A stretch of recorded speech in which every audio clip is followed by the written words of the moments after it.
Hi, everybody. Welcome. Hi, Jean. How are you? I'm great, Teri. How are you?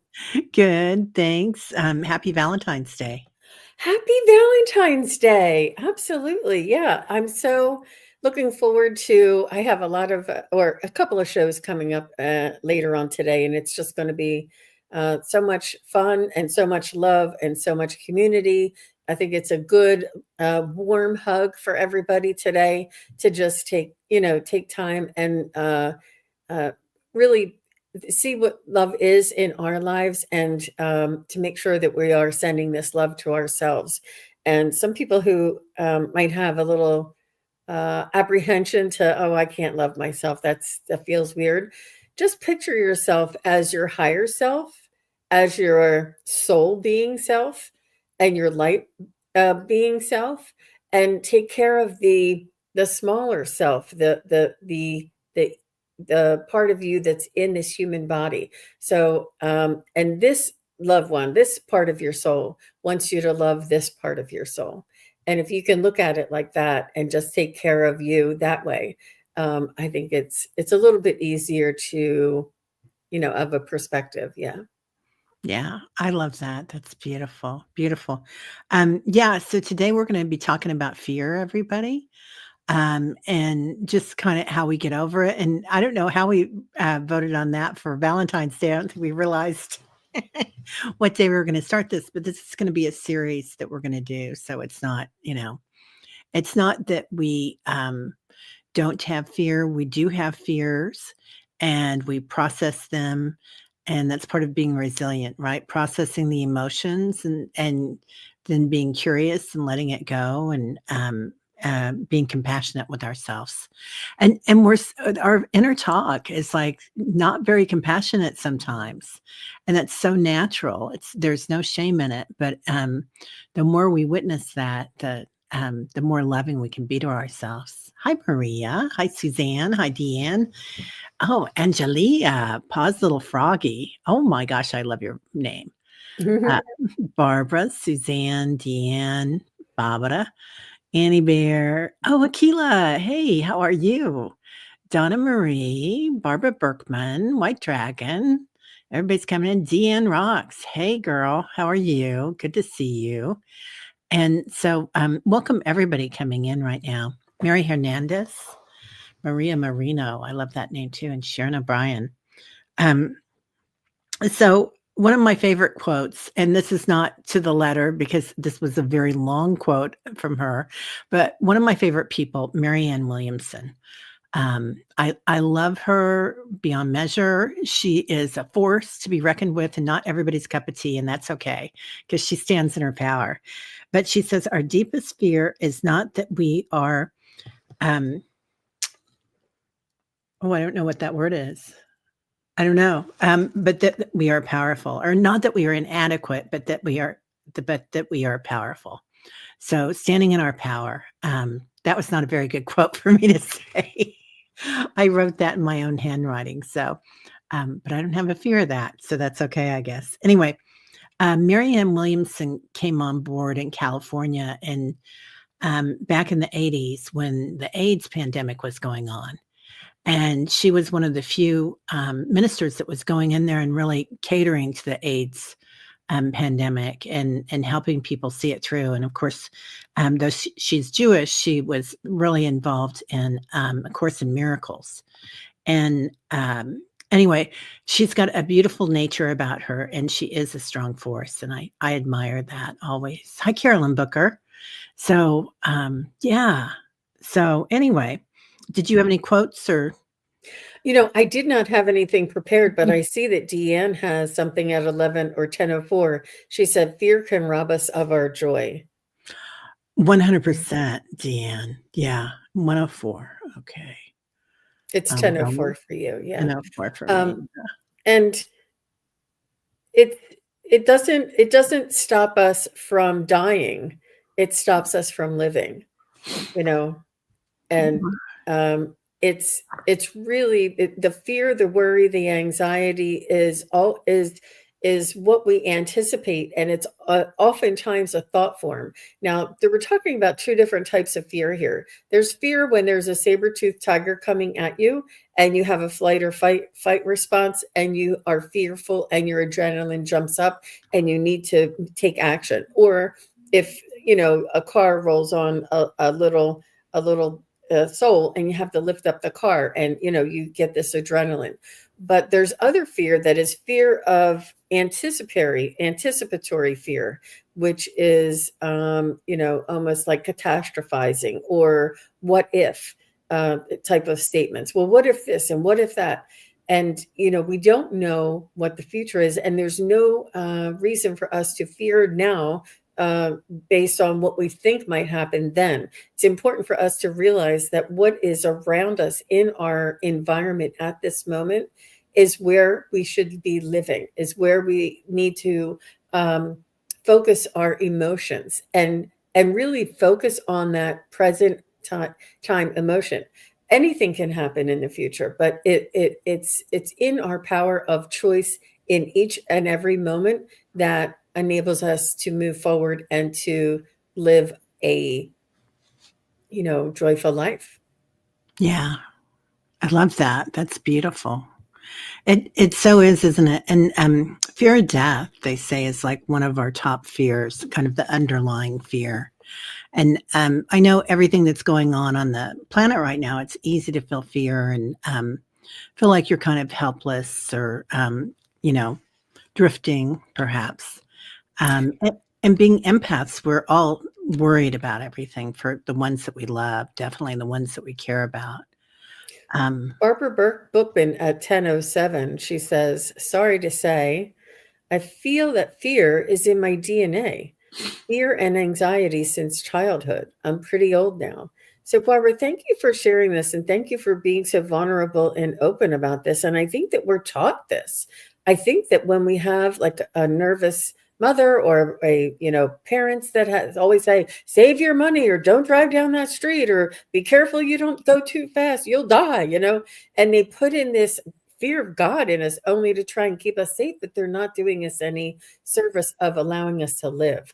And I feel that it's also generational. Your mother or your parents may have had their parents, or maybe their parents may have had a catastrophe, or let's say your parents or your grandparents or great grandparents were in a fire of some sort. And so they're always constantly talking about be careful of the fire, or watch out, or you can burn down the house, or, it's this, they mean well. They meant it as a cautionary, but they didn't understand that they were robbing you of your joy and taking away your ability to live in peace.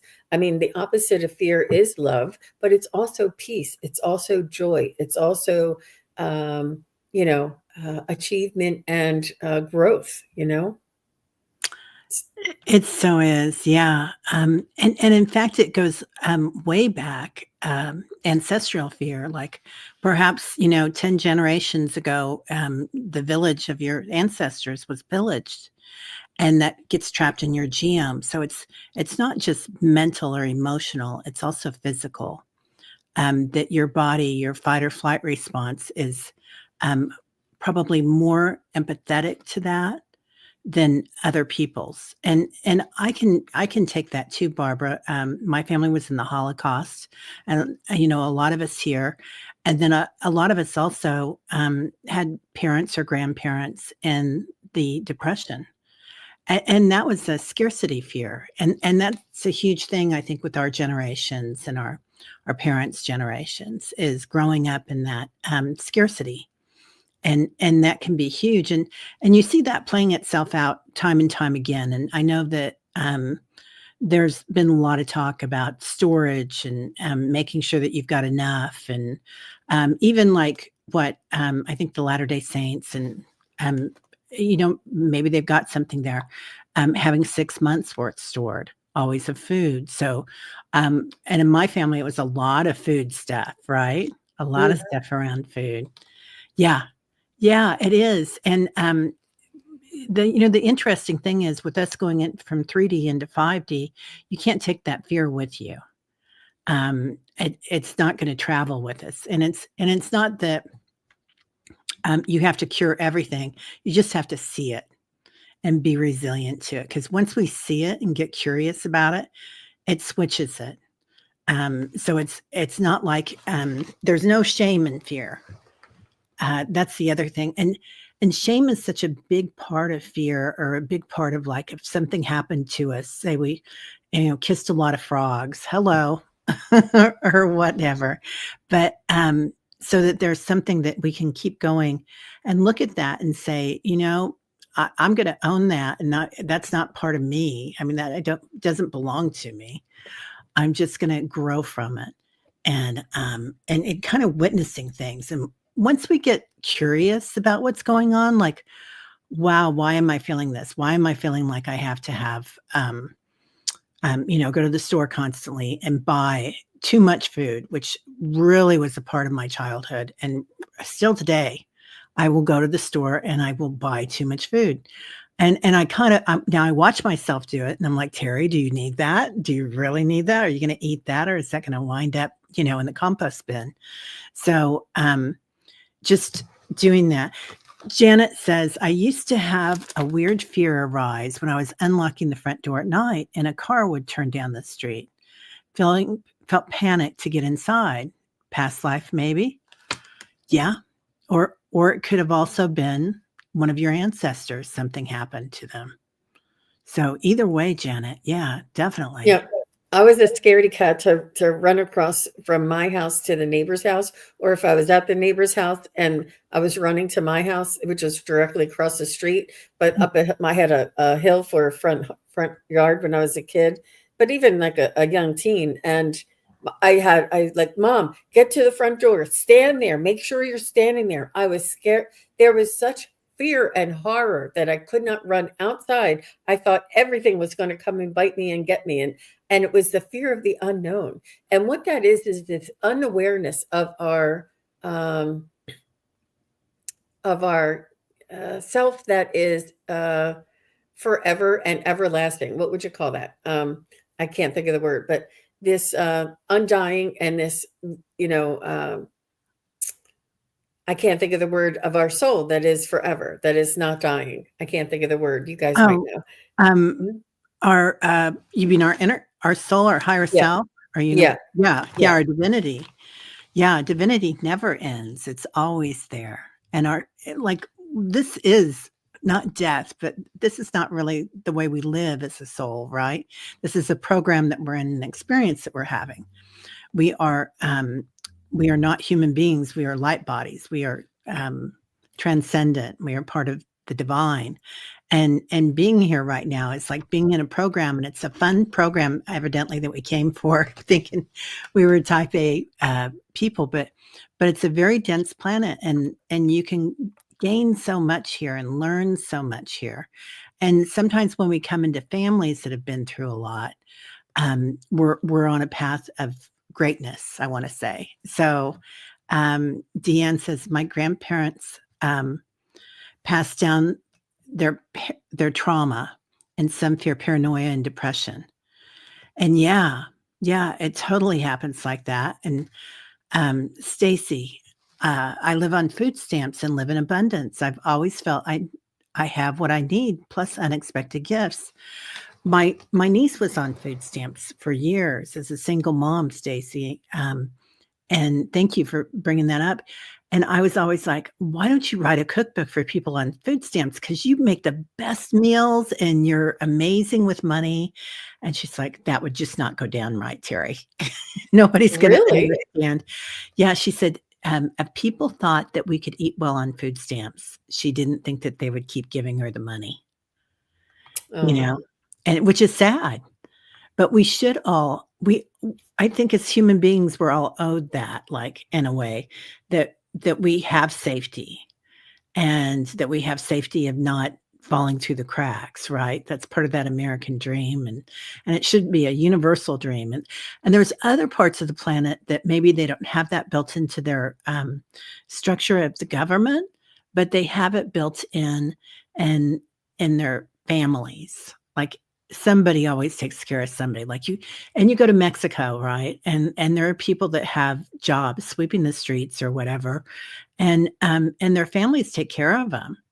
I mean, for the most part, it's, it's really well done. And same thing with the East, multi-generational family homes, very common.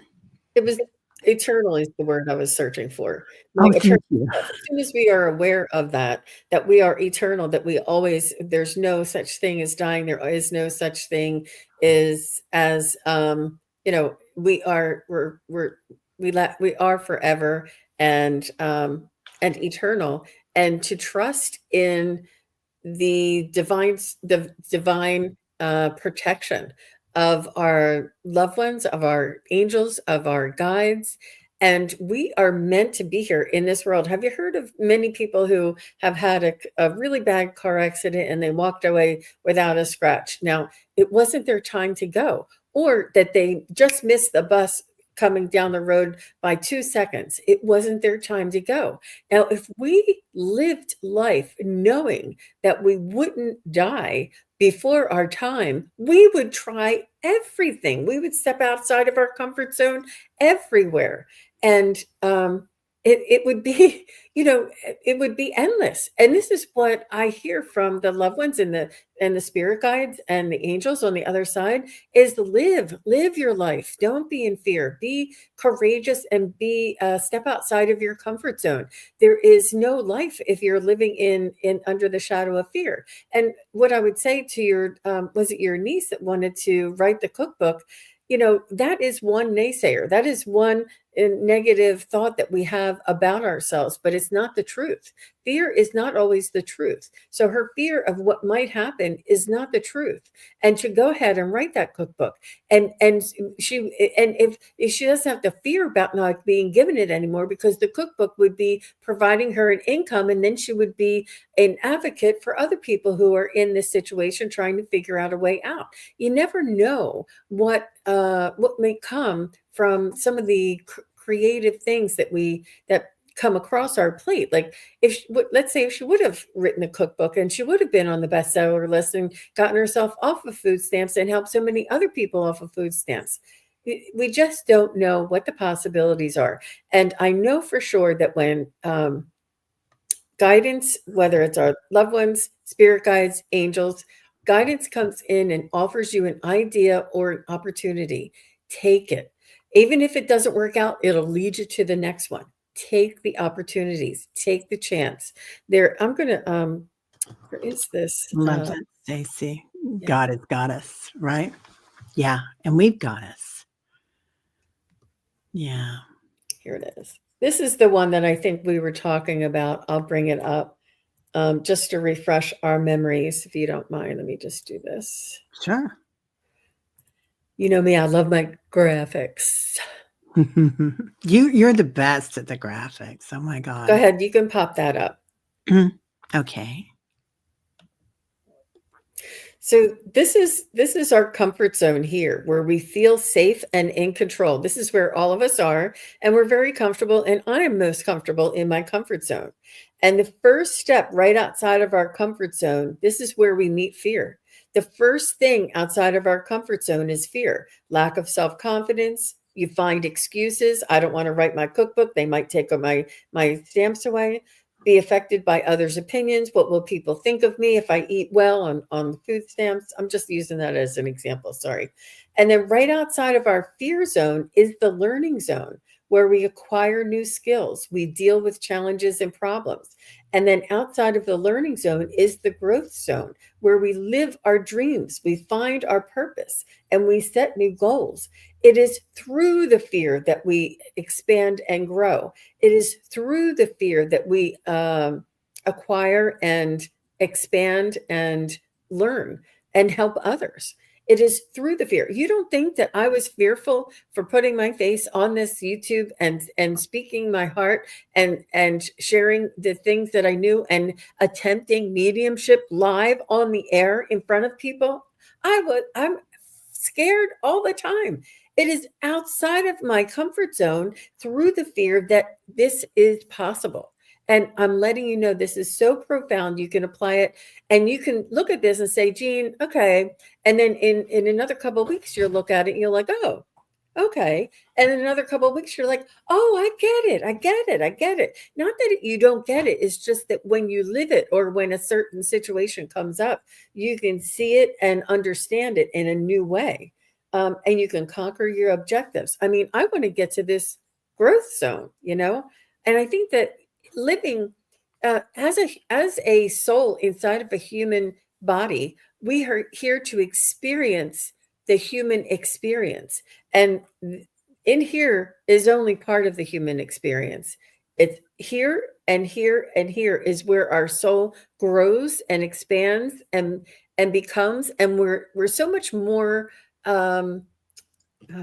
we're just so much more dedicated to other humans. Like when we do this, when we I don't know how to, let me just if you want to take that down a second. Sure. When we Resilient? when we step outside of our comfort zone, and we take a chance and we succeed, we allow other people to, we are an example for other people to do the same.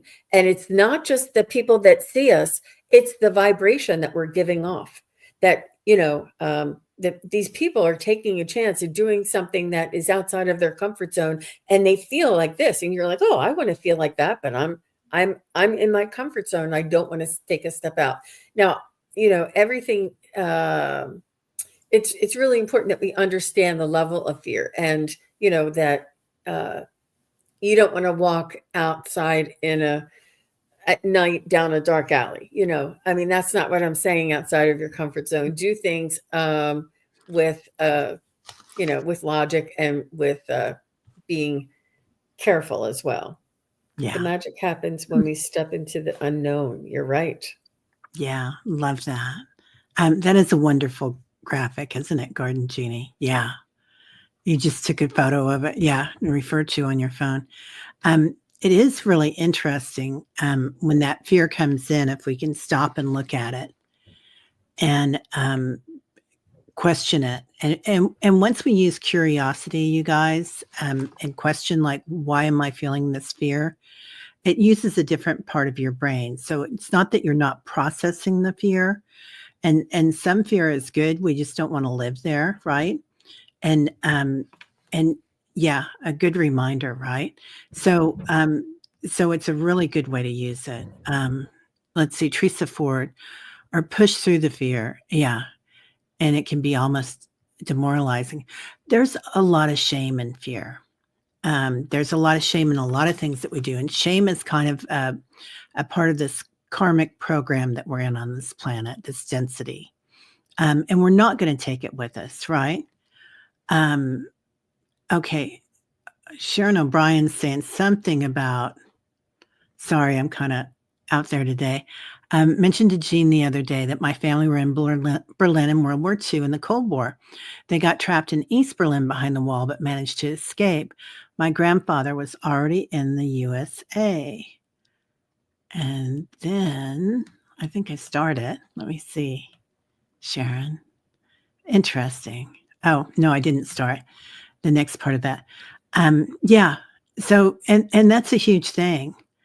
I mean, that's a really big thing. And that was trauma for the entire generation, and for our ancestors and our descendants.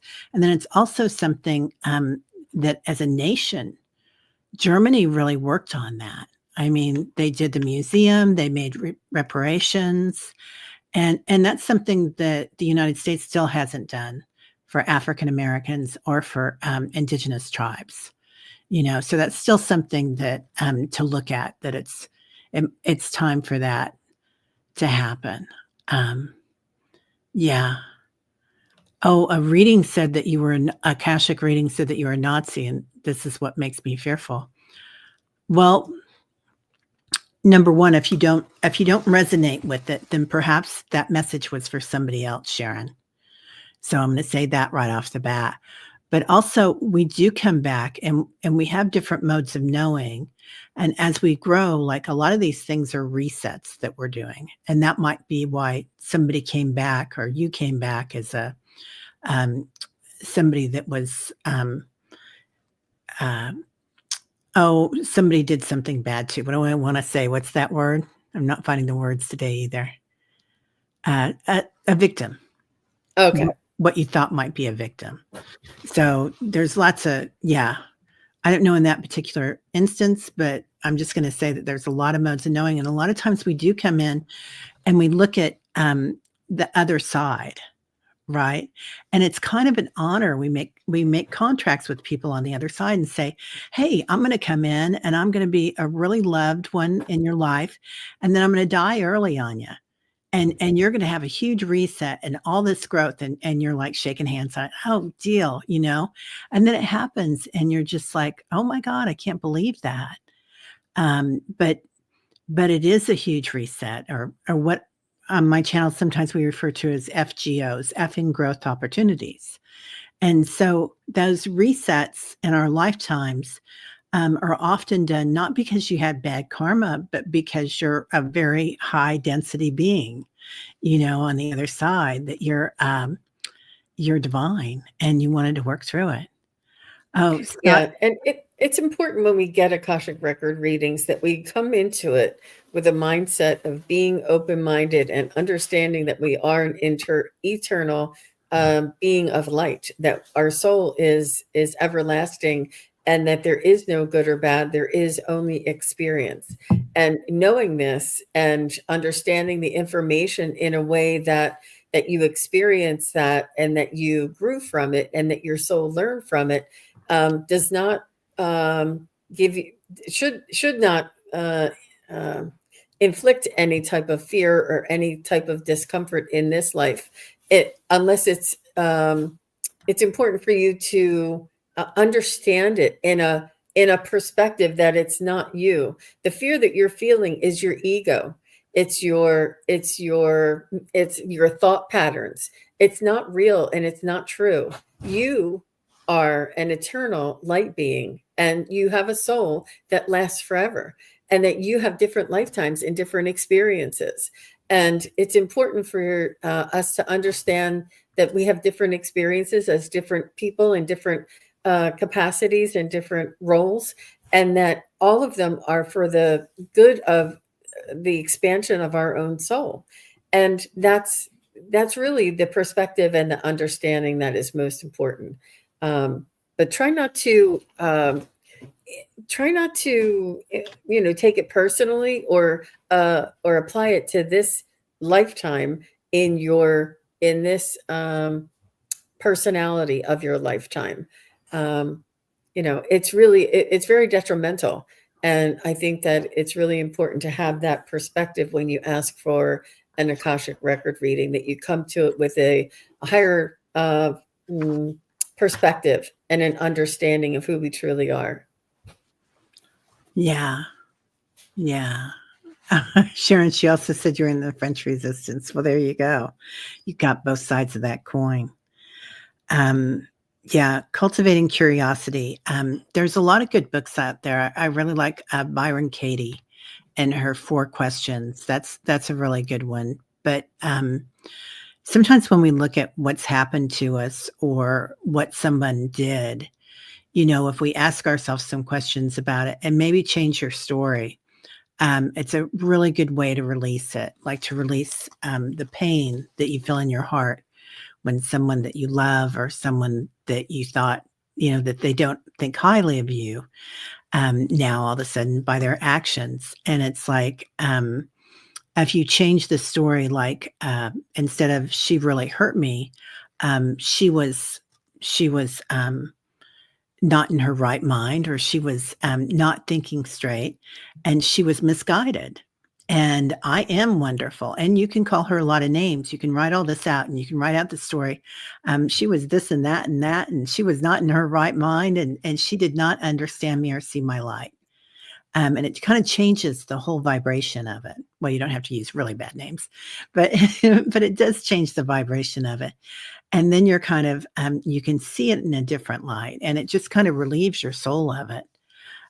You can also, like, I love that diagram that you had up, Jean, and there's another diagram like that about our friends, and like, we're at the center, and at the center we have our really close friends that we will let know everything about us. And then if somebody does something to hurt us, or they lose our trust, they might go out here that they're companions sometimes, or they might go out here that they are another circle out, and they are coffee buddies every once in a while.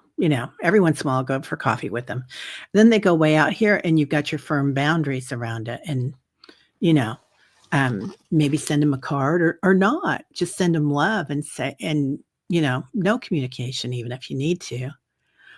Sally's on the road. Oh, I love what Stacy's saying. Yeah. I'm expanding my soul. I am that I am, and so it is. I love that. Hey, Kevin. That's beautiful, Stacy. Thank you. Yeah, And beautiful. Kevin's here. Hi, Kevin. Nice to see you.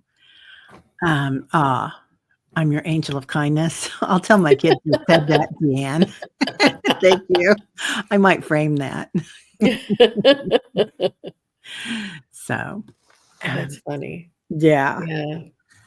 Yeah. No, it's important to understand that these things that come across us, and especially us empaths, I think we really absorb a lot of the collective fear that is out there. We feel the shift in the earth, and then we feel like, I know that when there's like a hurricane or really big storms and stuff, I can feel it viscerally, and it's sort of puts me on edge, or gets me a little more attentive, to what's going on. And it could be, it's just that we're a little more in tune. We feel the vibrations. We're a lot more sensitive. We're here as light workers. We're here together as empaths, and we're here together because we have this sensitivity to us, which makes us really good at tuning into the spiritual realm, the guidance realm, the angel realm. But it also leaves us sensitive to this realm as well. So it's important to sort of understand that the fear that you're feeling, or the anxiety or the worry that you're feeling, is find out, is this my feeling? Is this my emotion? And is there any reason for me to be feeling this? If so, work it through, and work it out, but don't stay there. Say, this will be here tomorrow. I'll worry about it tomorrow. It really is not going to help anything to keep ruminating and circular type of worrying over the same thing. It really just sort of re-injures ourselves to what we are keep telling ourselves. And it's just not a healthy, or the best place, the most productive place to be. But it's important to feel what you do feel, and understand that you are an empath, if you are, and that what I often say is, thank you for the information, to the guidance that is bringing me this information. I do, I understand it, and I thank you for the information, and I let it go. And just keep doing this until you can really let it go, and you can come to a calm state. You can also work on, what are those 5 things, Teri? You said that 5 things you see, 5 things you hear, 5 things what is? Yeah, you go into your senses. That's a huge one. Going into your senses. It said you can do 5, 4, 3, 2, 1. I do 5, 5, 5, 5, 5, because I like the 5. But name 5 things that you see. Then 5 things that you can smell, 5 things that you can taste. And you just imagine it. 5 things that you can feel. And so you go into your 5 senses, and then you can take it a step farther from that. That'll take you to even a better, more present state when you remember 5 things. Like, go into your subtle senses. What do I remember? What do I know? And then you go into your light body, and you can take it, especially for meditation. This takes you to a really peaceful place. Like, remembering what light tastes like, remember what the universe sounds like. And the more you get into that, the more neural pathways, you're building new neural pathways. Some of the stuff is physical, some of it's not just mental or emotional. Some parts of that are physical. And a lot of times our brain goes right back to that neural pathway, creating that fear because that's the way we've been programmed, and to create new neural pathways. And I'm not a scientist; I'm just a YouTuber. But new neural pathways by saying, "Is this true?" And what you were talking about, Jean, too, really looking at it and renaming it, and looking at things with curiosity again creates a new neural pathway. Meditation creates new neural pathways. So, looking at it that way. And sometimes fear is kind of programmed also in our stomach, right? Our biome. And we grow good bacteria there and we grow bad bacteria there. And sometimes we're filled with a lot of junk. And again, it's kind of a physical thing. So to go in and do a cleanse or to eat healthy really changes our body from inflammation, because inflammation is like the number one thing that people pass from in this world. Stanford just had a new study out that they put out, and well, I'm just hearing about it. So anyway, but it's they're talking about people that put others before them and don't take care of themselves. They take care of everybody else instead of taking care of themselves. Usually, those are the people that are sick with inflammation. And they said 80% of those are women, or I'm going to say also men that are in touch with their feminine side. And it's much more prevalent. And so to really start, and this is what the guides are telling me too, that we really have to take care of our bodies. We have to take care of our souls. We have to take care of what brings us joy. And once we start doing that, it kind of changes everything, the way we look at things if we're having fun with it. And like a little kid, just you fall down and then you see a butterfly and you get up and chase the butterfly. So, yeah. Yeah, Sorry that about was I did see that too, Terry, about the and I think that inflammation is a precursor to a lot of the yeah, mm, disease. illnesses that are, deadly illnesses. But you're just what your health is really important, and your energetic health is really important. I am a huge proponent of doing your chakra balancing, chakra cleansing, chakra healing, chakra. It is like night and day. And then when you get that chakra working and in tune and all fired up, then you're more resilient. You don't go into that fear. You don't go into that anxiety. You work on your auric field, and then you work on that your it's the it's one of the auric fields that you can have a puncture or a weakness Yeah, in your auric field, a and it slash. could be from a previous wounding, or it could be from. I did a reading for a gentleman at one of our psychic fairs, and I told him. He's like, "Well, just tell me anything," So I was like reading his energy, going through, and I saw that he had like an opening in his auric field on the I can remember it right now. It was the bottom left for me, but it was his right. And I said, "It feels like you have a tear or an opening in your auric field." And he's like, "I've been wondering what was wrong, and I just can't seem to get things going right." And he was just complaining of a lot of things not working out, and having things not follow through. And here he said that maybe like a year or two back, he was with some friends and he did some, I guess, organic, mind altering substances. I don't want to say, but and it was not within. It wasn't in a sacred ceremony. It wasn't in a controlled atmosphere. It was just something that they tried for fun. And he said, ever since then, I've felt off, and it was because of that. And it's definitely something that is repairable. But if you don't know about it, it's important to work on your chakra balancing, your energetic energy, balancing your auric field, and really it tunes you up and you feel buzzing. You like feel alive again. You're like, I didn't even know I could feel this good just by working my energy. So if you can find, it's all over the internet. You can find it in a million different places. 10-minute, 5-minute chakra balancing, chakra clearing, chakra healing. And get some Reiki work done, get some healing, energetic healing done. It really just makes a huge difference in our coping, our ability to cope with things that are gonna knock us down. We're able to get back up just a little bit easier and a little bit faster. Yeah. Yeah. It's huge, isn't it? I'm so glad you brought that up. So having that slash in our auric field and getting that healed is huge. And sometimes when we're kids and things happen to us, like somebody says, you can't see an angel, you don't have that power or whatever, or that's not right. And so we take that little piece of ourselves and we leave them back there.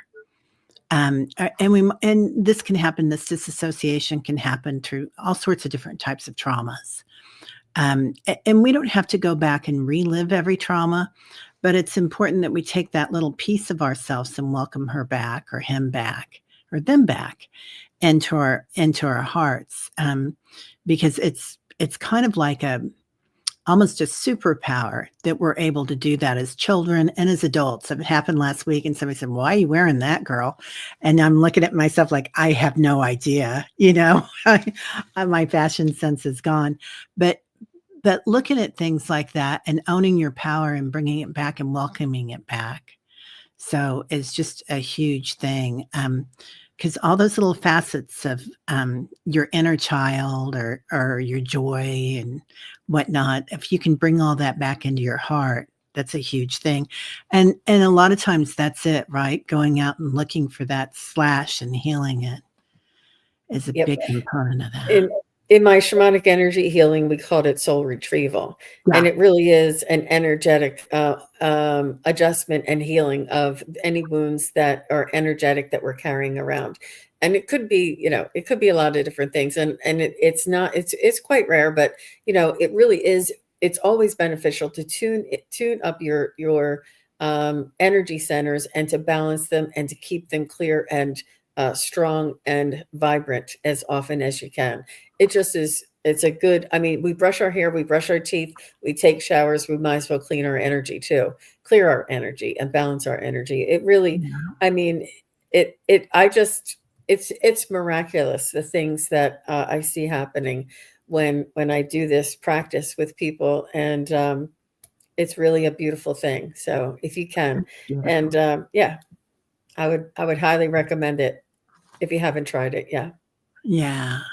Suzanne. Yeah.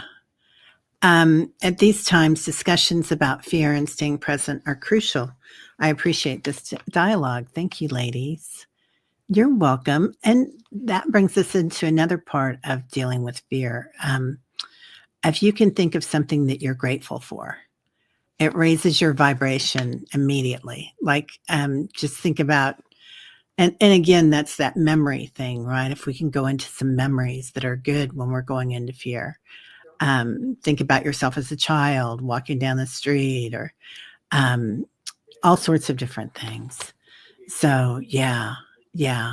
But definitely thinking about something that you love raises your vibration and giving thanks always. Absolutely, because fear is all the way at the bottom of well, actually, it's not all the way at the bottom. Shame is. And Yeah. I think if you want to give me a second, I can find the chart, the Dr. David Hawkins chart. Oh, great. Okay. Yeah. Yeah. I don't know where I could. Well, Suzanne says, I struggle with apprehension. And yeah, right. And this time, it's probably not unhealthy that you would struggle with that at times. But if it becomes overwhelming, there's lots of places that you can go for not just shamanic work, but also to do the the physical work. Like I work with a person that does somatic work and body work. So letting go of it through your body, your physical form, and shaking it out in your somatic work is huge. Bernadette's done soul retrievals. I need many more sessions. Yeah. The amount of traumas I went through, especially as a child, I feel very disconnected. Right? Yeah. Yeah. That disassociation, Bernadette, was a true gift when you're going through those things. And then when you're bringing back that little girl or that, even if she was like last week, right? Um, bringing back your inner child. So it's huge in healing. You're not sure why somebody shamed you on your clothing choice, Terry, but just let that be their problem. I was just trying to use it as an instance because sometimes I find some things and I look in the mirror later on. I'm like, you went outside in that? Did you find it? Oh, good. Yeah. I'll put it up. Okay. And I couldn't get it just on its own, you guys. If you could take Teresa's down, you might be able to see it a little bit better. Oh, I didn't know I still had hers up. Thanks. That's all right. I couldn't get it without all the stuff around it. Just move it up a There little we bit. go. So here's fear. Fear is down here at 100.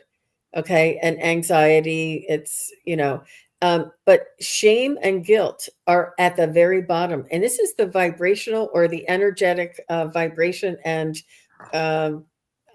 you'd have to read the book to know, but just the vibration and frequency. The frequency is of these emotions. And the shame and guilt is all within our own control. This is what we feel about ourselves. So why would we do this blame and humiliation on ourselves? This is the lowest, where fear is low, but it's not as low as the shame and the guilt. And you can see grief is pretty low as well. Yeah. But look at this. This is where we want to start being courageous, neutrality, being a witness, being the observer, not the absorber, and the willingness, acceptance, forgiveness, reasoning, understanding. Love is up here. And I thought love was at the top and I thought fear was at the bottom.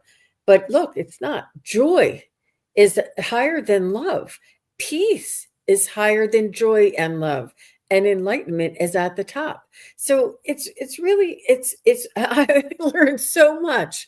I learned so much that it is in our own control. We can cultivate our own peace through meditation. And Teri has meditation every single day. Monday through Friday, she has a group meditation, and it really does raise your vibration. It practices and exercises your focus so that you can get back to that peace spot. And it's not that you're in peace every single moment of every single day, but when you need it, you can go right back to that spot because you've been training and exercising on where to find that peace, where to find that meditative peace and joy and love. And joy, we can put on music, we can find dad jokes, we can find cat videos. I mean, joy really is so much. It's a high vibration. It is something that we can use to overcome and to combat this fear and this anxiety and the grief and things that we often do find ourselves feeling. So we're not just saying bypass it, don't look at it. We're saying when you can't get out of it, when it's consuming you, when it's ruling your life, these are the things that you want to try and practice and keep in your everyday life. And I'm not saying I feel grief, I feel guilt, I feel all of these things, but I don't live there because you know why? I know what it's like to be in this high vibrational field. I want to stay there, and I practice and I work towards it. Oh, I love that, Jean. That's so beautiful. I love this. Would you send me a copy of that? That's Sure. amazing. Yeah, Sure. yeah. So I love that peace and joy are a state of being, aren't they? They're not an emotion or a feeling. They're like a state of being when we're living in our joy and living in our peace and our presence. Um, it's huge. And it's right up there by universal consciousness, by the high self. Yep. So yeah, it's so amazing. And there's so many different ways to meditate too. For some people, it's gardening. For some people, it's dancing. For some people, it's um, you know, going out in nature and just walking. So, and we have on our meditation group, we chat a lot, and there's a lot of people from the tribe here, the meditation tribe, and we hold space for each other. And I think community is a huge part of coming together and making yourself feel like you belong. And that's huge that YouTube was able to do that, because before the pandemic, I wouldn't have felt that I would feel that with people here or anywhere like that, because perhaps we're a little out of the norm, right? We're a little woo woo. And can you go to some of your coffee buddies and say, oh my God, I had this out of body experience and I connected to my archangel yesterday and this is what they looked like. Um, so it's really important that we've all got this sense of community here and the friendship and support. Anyway. Yep. David Hawkins is the name, and he has a book that is also that explains a lot of this, but it's David R. Hawkins, Hawkins, Map of Consciousness. And it really is extremely informative just to use as a reference and to glance at and to remind yourself of. And, the colors, everything is just it's really very telling, and he's brilliant. There's something, let me see what his book, let me see.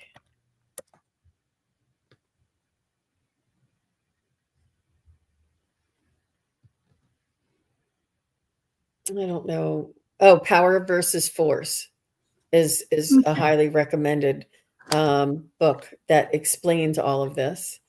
But yeah, it's one of my favorite things that I refer to often. And Allie's a big. She has known about David Hawkins for some time now, and she loves it when I refer to that. I have the actual chart somewhere, but it's faster if you just go to the internet and find it. Right? Always go to the internet. I know, it's just gotten great to come here and be able to do that. Yeah. The internet's been huge. And for me, the internet, and the pandemic in particular was it was such a sad time on the planet, but it was also a time of rebirth in a way that a lot of us got together. I think for me here on YouTube, I met so many people. I met you, I met Allie, and Kevin, Callie, Scott. It's been an amazing life, and Annie. And it's that belonging, that sense of having community and somebody that you can go to and that you're never alone is huge. So, yeah. Anyway, it's one of the things of the blue zones, that community is a huge part of their resilience. Yes. And I was just talking to my sister about this, and I said, do you remember when back in the day, well, maybe not us, but my aunts, when we would have parties or weddings or graduations or, whatever, the whole neighborhood came, all your neighbors. Yeah. And it was the people in the neighborhood that were your family, and the people in the neighborhood that would say, your kid's up the tree and can't get down, or your people in your neighborhood that would say, I saw so-and-so at the bar and he's not old enough yet. We all watched out for one another. We were all together, raising families together and watching out for one another. And we all knew one another. We all trusted one another. We all, had, it wasn't all, fun and games for sure, but it was the neighborhood, and we had neighborhood parties, neighborhood, and the weddings. I was thinking about my own mother's wedding, and she said, yeah, well, this neighbor and that neighbor, And, you grew up with them and you stayed neighbors your whole life and you knew them as if they were your family.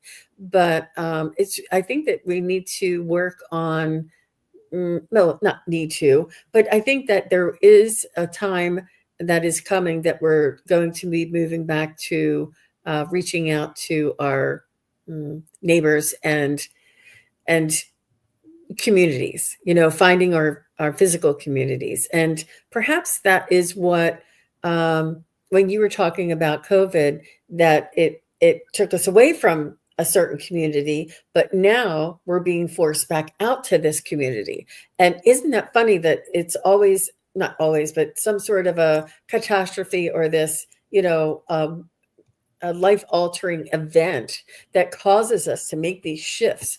And maybe it is within our own soul's growth and our soul's expansion to have these things. And we weren't moving fast enough. We were just staying in our own little comfort zones, inching along. And they're like, we got to shake these humans up. They're not moving. The earth is ascending and we need these humans to ascend. Let's take everything away from them and move them into their houses.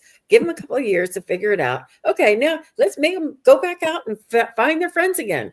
It's and to allow our souls to evolve, to raise, to expand, to feel the vibration and frequency of the earth and the moving from the 3D to the 5D. I feel like it is divinely orchestrated. All of these things are happening in our favor. I know that humanity is moving into a higher vibrational state, which is, you saw it on the chart, that higher vibrational state. The lower, denser 3D energies are no longer conducive to humanity. We're moving out of that into the higher vibrational states. That's Wow. what I see. Yeah, I agree. I agree. I feel like each of these calamities in the history of the earth have made and granted, she's shook us off several times, so many times actually. So and we've changed, right? We've come back, and this species right now, the Homo sapien, is becoming, what's the next species? A Homo. I think it's Homo sapien sapien. Is that what it is? Okay. Mm-hmm. And it's going to change. Like our brains will be more interconnected, and I feel like AI also is, well, people aren't real fond of it in some ways, and it's got to be changed. It's got to be broken down into different ways. But once they get it, this is a golden age of science, this golden age of the arts, and this is going to be really helpful so that instead of having sometimes politicians make these laws and fighting with each other over the budget that would be good for a lot of us, instead of fighting over that, they'll, AI is just going to go straight to it and say, this is going to make everybody have a standard of living, a good standard of living, so that they can be live their light. And that even if we're not billionaires, we're safe. We're able to have enough money to raise our kids and to have a home and have enough to eat. And there should never really be a question of that on this planet. But anyway, so we can really concentrate on the joy and the peace and the love and that interconnectedness that we have with each other. So, Yep. Yep. I know we didn't get a chance really for questions, you guys, but I did see one that I wanted to mention. Okay, Deanne. Question: are phobias because of something in a past life? I thought that was a really good question, Deanne. I think it's up to the individual. And it can be.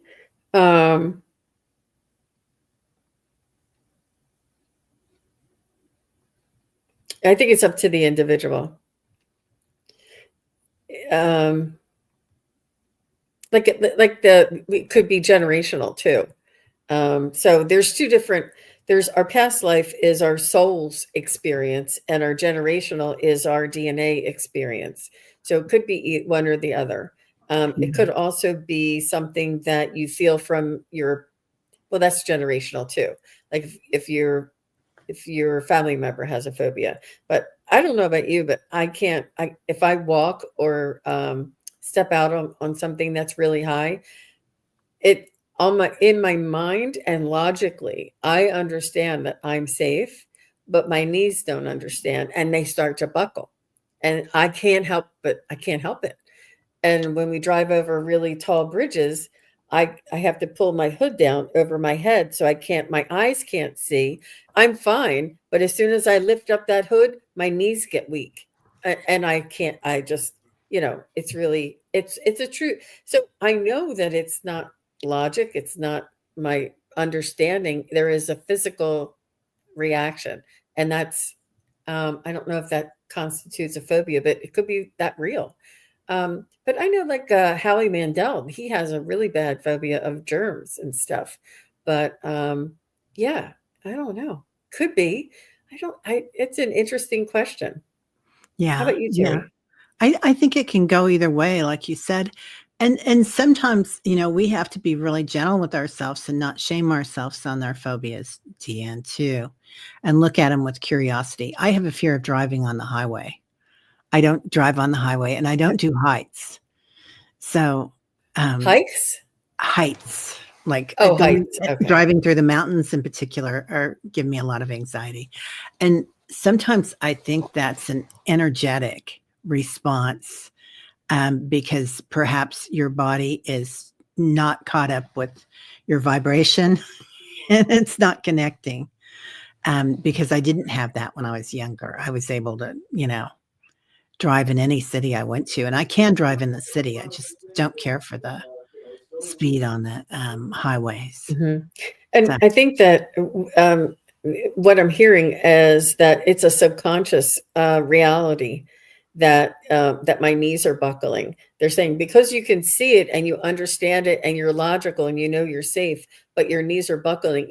That's how you can tell it's subconscious. So it would be phobias are probably linked to the subconscious, but what links where that subconscious is linked to, whether it's ancestral or past life, could be either or. But I don't know how they develop. I really don't. yeah, there are a lot of intuitives that have phobias about driving in heights, uh, and sometimes because the density of the planet is different than the density that we usually travel at. And Hmm. yeah, being afraid of snakes. There's so many things, right, from past lives. Yeah. Rossi, I used to ride a roller coaster like crazy girl, but I can't anymore. I'm just like, yeah, not anymore. I, I quite honestly, when I drive the car, a lot of times I feel like I'm just hanging on by my fingernails and that's all I can feel. I can't feel the rest of my body. Oh my. So, um, yeah, You it's mean when not you a have to safe go on a place. highway? Mostly when I have to go on the highway. Yeah. Yeah. But do you Yeah. have that app? I mean, you can say avoid highways now. I love that. I I do that do. all the time, Yes. I will take an extra half hour to get somewhere. No worries. Yeah. Yeah. Always. Yeah. All right, especially if it's a everybody. long hike. Yeah. Right? Well, Yeah. this was an amazing, beautiful collaboration of everybody, each and every one of you that are here in the chat, sharing and contributing and opening up and being a part of this conversation. And you, Teri, and everybody who's watching later, please do just leave a little emoji or a little hi or me, whatever you want to share with us and let us know that you're all here with us. I do know that this community is quite unique and really. I said to Allie, I said, I think that the way that this collaboration and this, welcoming and supportive community is a just a microcosm or a example of what unity consciousness could be for humanity moving forward. It's like a cell of what could be for all of us. That's beautiful. I love that. I love that. All right, everybody. Right. Where did the hour go? That's what I always feel like when I'm around Jean. So thank you so much for being here. What are you doing next? I have KK coming on. KK is a beloved member of our community, and she will be on my channel. We're going to learn a little bit more about her, and then we're going to be doing some readings. And she is a community member like many of you, and she has psychic skills that she's been recognizing. And she took some classes, and she's also in my study practice group. I have a study practice group that is on Sundays and Tuesdays, and it's in my my posts. It used to be the community tab, but it's the post tab now.